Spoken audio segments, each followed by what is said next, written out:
Annyeonghaseyo. I'm Demarchlier. I'm Arielle. And we're Soju for Two. Okay, this is going to be our review of I Need Romance, the first version. Yes, this one came out in 2010, and now we have a sequel that we're watching right now. But so this one has a lot of characters. It's sort of the storyline. You have 3 girlfriends and then all of their boyfriends. But the three leads, I'm going to give you their names.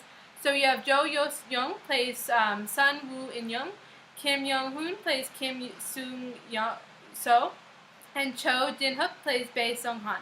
So those 3 are sort of the main ones, and I think this for me they were just our favorites because they were like the main storyline. And so the characters, what's interesting about this, you have the main girl who is sort of dating a guy for 12 years or 10 years, and he cheats on her, so they break up.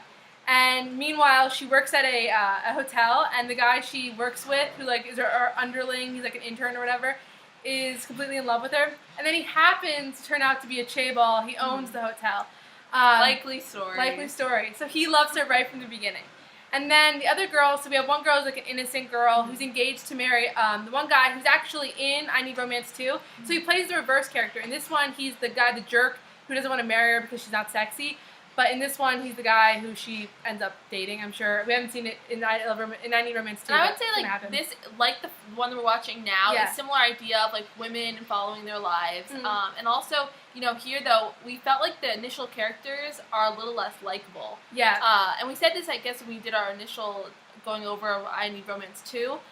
We had difficulty with, like, the main male lead in this one. Well, because he cheats on her from the beginning, so it's kind of, so Yeon Young is actually from Gong, our Princess Hours. He was Yul, and so of course we loved him in that. So when we came to this, we're like, why did we have to hate him so much?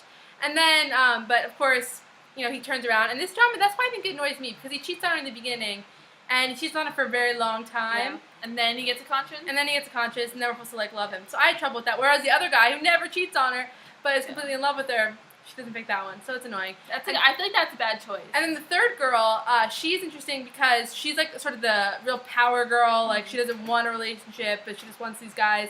And she's dating Alex, who's really good-looking Korean American, who's really fun character. And she's also dating a photographer, who's sort of the more deep character, and the one she should end up with.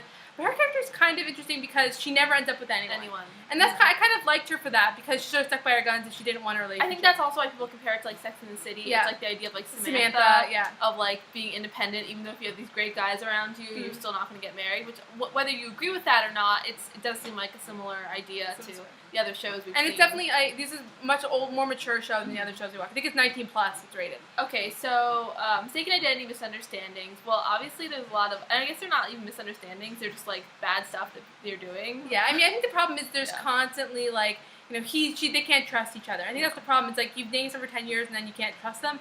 Like, where does that go? Yeah. And then, you know, it's just every sort of relationship is like that. The really big jerk, the other girl's dating.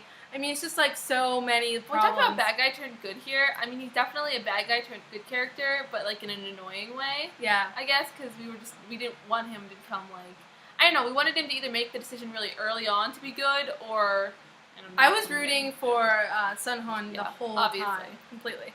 And then Piggyback Ride. So there are a few Piggyback Rides in this. This is a very touchy-feely. It is. Kisses, there's so many, I couldn't even make a best kiss video. Yeah, we, like, stopped listing, you know, very early on. There's some really, really good ones in this one. So I think it's definitely more mature, but it's also got a lot of, like, funny moments, too. So it's, like, not super, super intense, but it's definitely cute.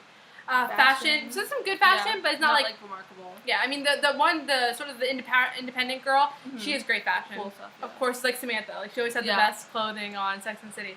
Okay, so music. So this one had really good music, and that's the trend we're noticing in I Need Romance 2. That the music is interesting.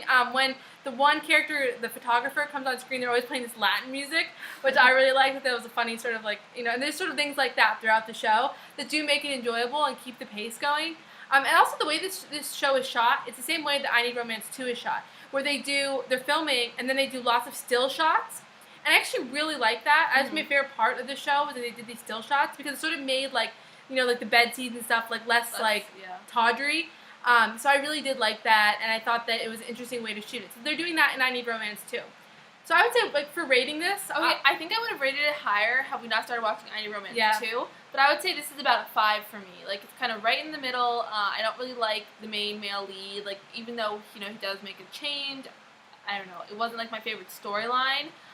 So we liked it enough to watch I Need Romance 2, and we're happy we are watching it, but it's just not my favorite story. Yeah, I would give it a 7. I'm a little bit more optimistic about it because I really did love the music and the way it was shot. But I think that I Need Romance 2 I'm going to like a lot better because I had so much trouble with the female lead in this one. She was so, like, she just acted like a little girl, and it just really bothered me. So that was basically and I like the side characters maybe even a little bit better than I like the main character.